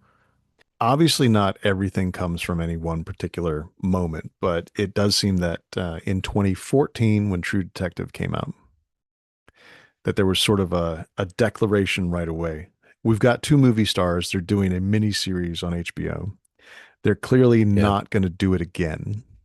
This is not a Oh this is yeah, not right. there's not another season coming. And then it was huge. And then they were like, okay, there is another season coming, but it's going to be just like we did. We're going to have movie stars. It's going to be a self-contained story. Da, da, da. Yeah. Ultimately, what I think it comes to is when Prince talks about the work he's doing, and he says, I don't really think of it as horror. I Hmm. just wanted to do these stories to work on this thing that I work on these ideas and feelings that I had. It was sort of like, well, how do you sell a melodrama comic? How do you sell a New Yorker style short stories comic? It's much harder. So Yeah. as Yeah. he said, they found what they we made those first issues, and because of certain genre elements of the early issues, we got lumped into this certain horror movement in comics, which I'm totally cool with. And our fans are amazing and have proven to be very close and dedicated readers of what I think is a very challenging book. In a way, I think he's saying, I didn't think of it this way, but if people are going to call it that, fine, I'll use that, and I'm glad to have the people that we have Yeah. reading our comic book. But also process wise, he speaks to it. And this might just be something too, right? Like maybe the creators of those television shows we mentioned are similar to him in this respect. He says, I'm not good at serialized storytelling. Yeah, I just want a short amount of space to do something semi-interesting, make my readers interested in a character for a few minutes, and then get over and get out and have it be over. yeah, Um, and so yeah, I think there's something to that as well too. So there's probably some combination between like audience preference, production influence, and then creator interest. So Shannon Lewis writes this article called What is Anthology Horror and Why I Love It at Slow Burn Horror. And you sort of boiled down the themes that Shannon has in that piece about like what makes anthology tick, right? And yeah, some of these are the things that Prince himself spoke to is that like it makes room for new ideas and experimentation. You can play around with genre. Um, it also avoids the what Shannon refers to as the good build bad ending problem. And there's opportunities for empathy, like when you have some like elements that reoccur. yeah. The audience can empathize with recurring characters because they are witnesses to stuff just like we're witnesses. Yeah, Like yeah, you might actually identify more with Rod Serling as a Twilight Zone viewer than you do the right. characters who are going through these terrible things. Yeah, yeah. I don't know. I think it is an interesting question to ask, though, and maybe something that somebody out there who's getting a dissertation in literary studies can dive into. Yeah. Um, The thing I want to take from this, the to move us on to the next beat, is that Prince says, sometimes I'll write a sad story and then I'll realize, oh shit, and then go back and put a monster in it so that it'll mhm. work as Ice Cream Man. Like, Oh yeah, yeah. yeah, it's a lot of freedom to do a different story every time, but then it's kind of like, oh, I got to make it enough horror to work. Mm-hmm. Speaking of sad stories, we were trying to capture like what we see as the running themes that run through this or why people attach to it. And a thing that I saw over and over again, both with Prince and people talking about the book, was this theme of suffering or a nihilistic view of the world. Or maybe an attempt to push back on a nihilistic Yeah, view I of was the about to world. say if you had Yeah. paused, I would have said, well, an attempt to undo the nihilistic view of the world. Yeah. He Um, he says it. Everybody suffers. Life is hard, but they yeah. are trying to find in the comic moments of resolution or sweetness or peace. Hmm. Exactly. And then Hussein Al Wasiti at Popverse, who did that very long interview with all the creators, except for I don't think Good Old Neon's in there, um, says this in the intro to that piece. The cowboy stands for genuine goodness and hope, the belief that life is beautiful and very much worth fighting for. He has a mantra that everything is one thing. The ice cream man, however, is stricken with a sick sense of nihilism, his own philosophy, a twisted inversion of the cowboys. that life is simple and short, and that we're all just meat at the end of the day. What I'm kind of seeing here is like maybe this is like a struggle that Prince himself has, like of like these two opposing worldviews, which Yeah, I I sympathize with a lot. I think there's no way it's not, right? Like Yeah, it's yeah, clearly a big part of the series Ice Cream Man is about how hard it is to be alive and not think that everything is terrible sometimes. yeah, yeah. I mean, we this is a thing that you and I circle around to almost every episode that like it's very easy to look at the world right now and to just be like everything's awful. There's no hope there, and then I think the challenge is to find I think what does he say? Like something about like dancing between the raindrops or something like that. The Yeah, he calls challenge these is to ideas raindrops. Yeah. yeah, find these moments of hope, these small glimmers of hope in the world.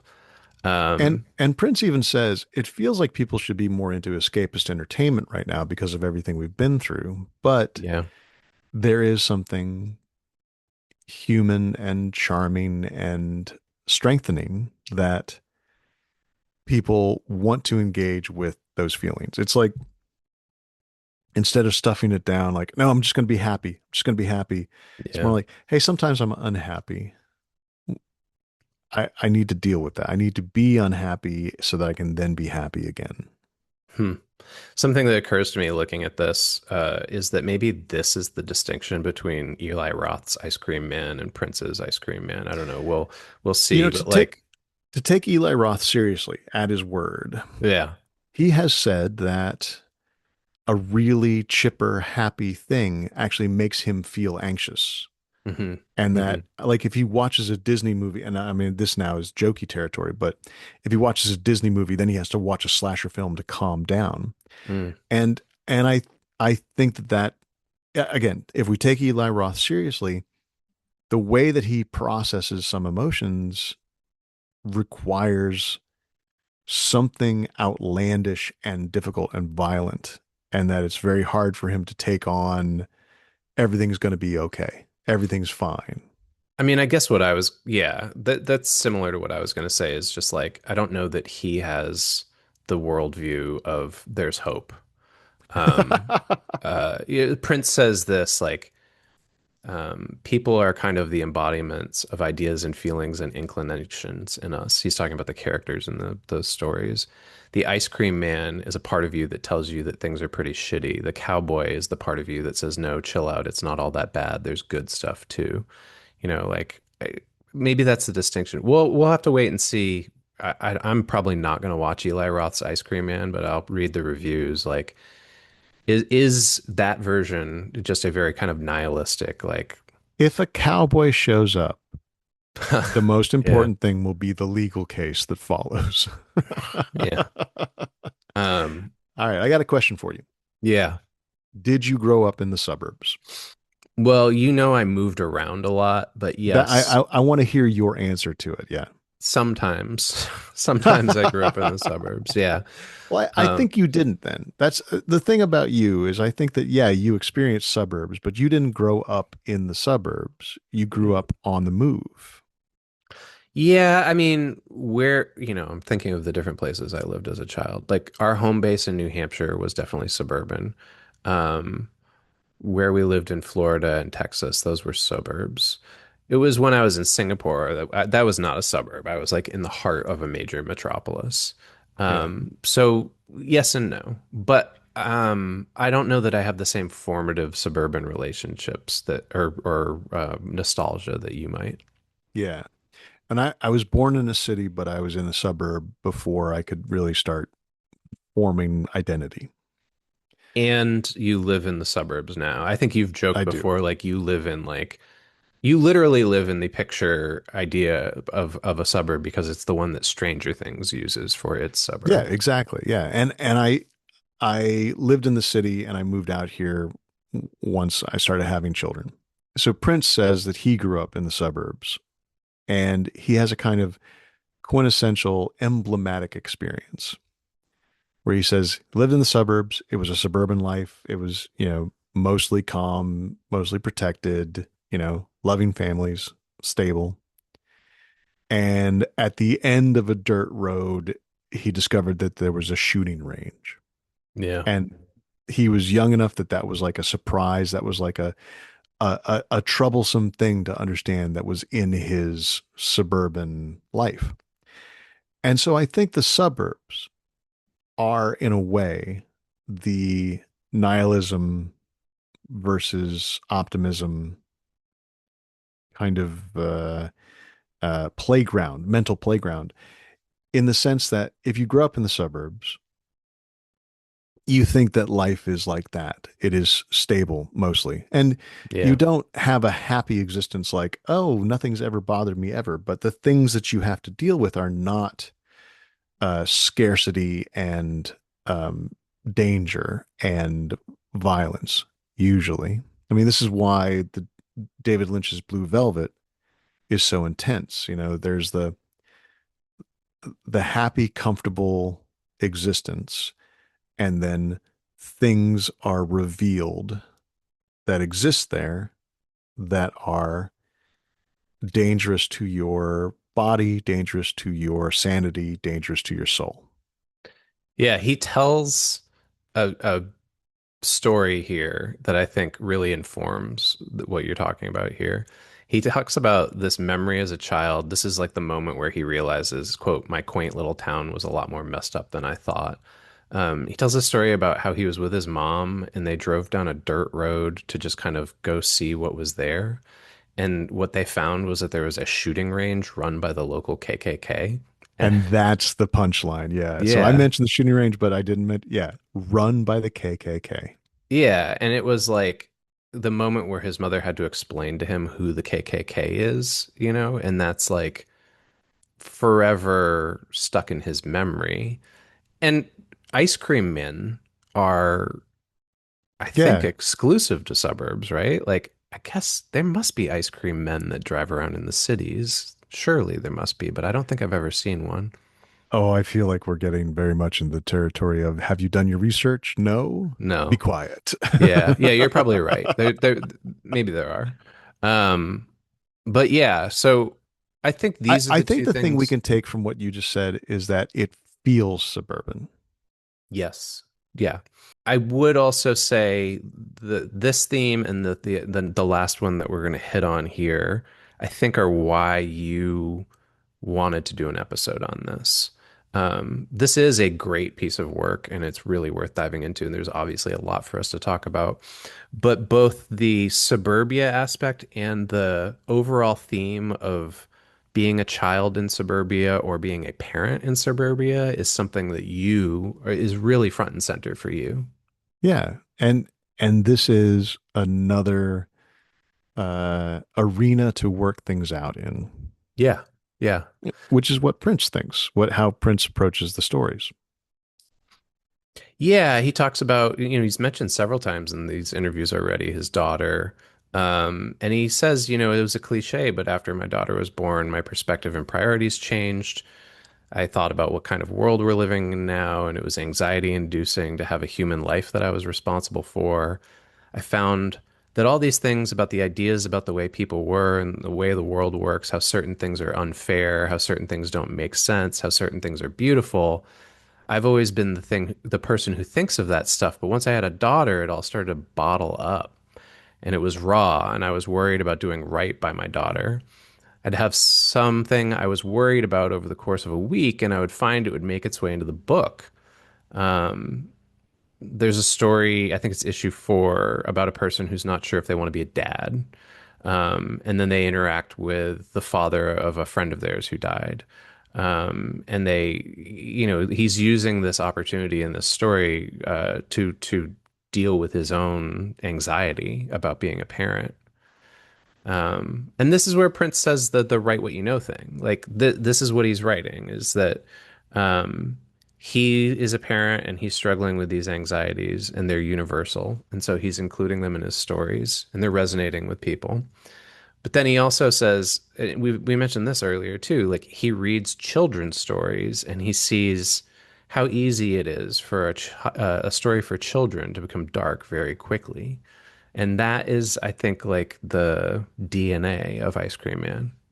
Yeah. I mean, one of the things about being a parent is trying to figure out just how far down the dark road you want to go each day. Like, oh, and I realize now that that sounds like I'm making a reference to the shooting range dirt road, but that's not what I was immediately thinking about, although it's a nice little connection. I, I think I told you this. I might have even said it on the podcast years ago, but I was driving around with my daughter when she was like 5 or 6. And she said, Dad, do you think that there are evil people or just evil actions? And I was like, what the fuck is happening? Like, I have to pull over now. What philosophy texts have you been reading? Did you find something on my bookshelf? Like, I was Mm. so overwhelmed by it. Hmm. And I still don't know if, when I tell that story, if I'm bragging about how smart my kid is or if I am, remarking on a moment when it was revealed to me that kids have stuff going on very early on that we should all know. Yeah. And it's terrifying to compare an infant who is completely untouched with the suffering of the world and the understanding that we're all going to die someday and that people will do things to other people, and to compare that innocence to your 10-year-old who got punched at school because someone was having an incident, Yeah. and they're like, why did so and so punch me? And you're like, okay, well, so and so has a really hard time making good choices. Like, but they always make bad choices. What's like, well, so and so has an issue with their brain that makes it really hard for them to make good choices. And so and so's parents are working on medicines that will help. Well, how can your brain be bad? And then you're like, Hmm. how did we get here? How did, Yeah. Yeah. you know, And that's an episode or an issue of Ice Cream Man. it's got to be, right? Yeah. Like Yeah. uh, and and these days there's a lot going on that is so. My daughter has a phone now, Mm. and she wants the New York Times, and there's a little bit of, how do you tell a 14-year-old that you can't read the New York Times? Like, Hmm. and I say that obviously you could. Someone could say, no, you're not reading the news media. You're not going to get to take that in. But how could I declare to my teenage daughter that the news is off limits? I can't do it. Right. But the news is full of stuff now that when I don't know if you remember when Bill Clinton got a blowjob and everyone was like, now I have to explain blowjobs to my children. It's like, well, Right. there's also, now that there's been a war crime, now that the Trump administration has bombed a school, now I have to explain war crimes. Now that we're talking about, you know, genocide, and I mean, anyway, Yeah. I Yeah. don't want to get so riled up.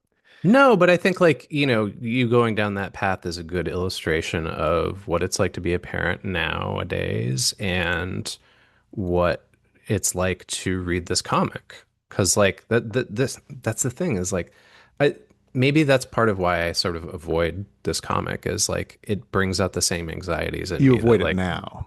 yeah, Yeah. but it brings out the same anxieties in me that social media and the news do. Um, There is a thing about the comic too that um, sometimes it reads like he's hoping to make things okay. mhm. Did you read the issue about the plane that crashes? That's one of the ones that I read originally, but it's been a real long time since I read it. Okay. Yeah. So there's an issue where a plane is crashing, and the plane flies over a couple different bits. It's almost like a little mini Ice Cream Man in Ice Cream Man, because the main story is a plane's crashing and everyone's cool with it except for one guy. But he the plane crosses the sky over someone who is dying of a heart attack, over someone who is trying to cross the border into America, but she's pregnant and having a baby in that moment, and so maybe she's going to die in the desert. And it goes over another person who is dealing with something like that. And now I can't remember. And the the resolution of the story is not a resolution. There's just this kind of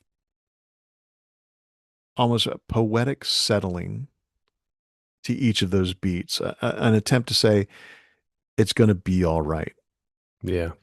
But then at the end, there's a twist, and you hear in the black box that something that seemed like it was going to be all right was not at all.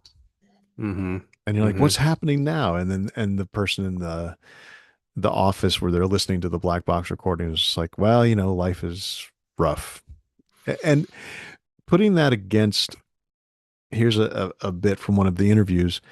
The interviewer says the combination of the ice cream man, the novelty truck with a serving window, and the jingle is usually depicted as a positive aspect of childhood. How did you land on this memorable trifecta when telling stories of sorrow, misery, and suffering? And Prince says, it's been my experience that this is what the adult brain does. It takes the lovely stuff from your youth and casts it under a new, darker lens. It grafts your adult trauma onto blissful memories. Or, I don't know, maybe all of these things just live in a kind of harmonic order, the cheery, joy bringing stuff and the unfortunate, sorrowful stuff all as one. It's a kind of fantasy to say, oh, you know what? When I achieve some kind of enlightenment or calm or like, perfect humanness, I will recognize the yin and the yang and that there's suffering and everything and there's happiness and everything, and I will be comfortable and happy. And I am at this moment just like, oh man, that is some bullshit. Anyone who looks at you and says, well, I just try to think of good things and I try to think of the good and everything, I'm like, get away from me. You are so wrong and you're eating my soul. Like that's where I Oh, am right now. really? Because I feel like every month when we record an episode, we kind of alternate in that respect. I Because think like so. I think the there's been switch other goes back and times, forth. yeah. Um, the priest for me through this whole like experience and through this theme that we're talking about is obviously Nick Cave, who we talk about Yeah. often. Yeah. Yeah. And I think his Red Hand Files exhibits a good balance of that. Maybe the same balance that Prince has here, which is that, like, yes, there are a lot of horrible things out there and it's very frustrating and life is full of suffering.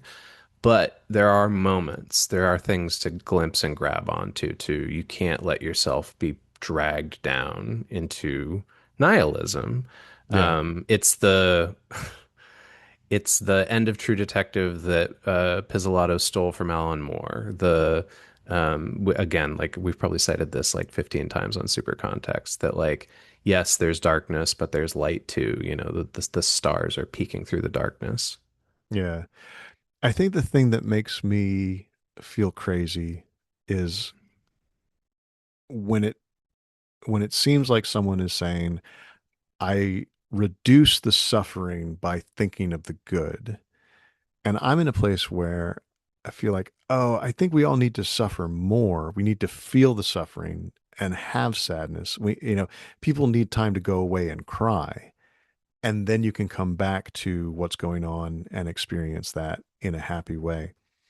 But, you know, just like the stereotype of someone who grew up in the 50s, won't admit trauma, won't talk about how things are a problem, just going to hold on to their feelings until they burst it from a heart attack.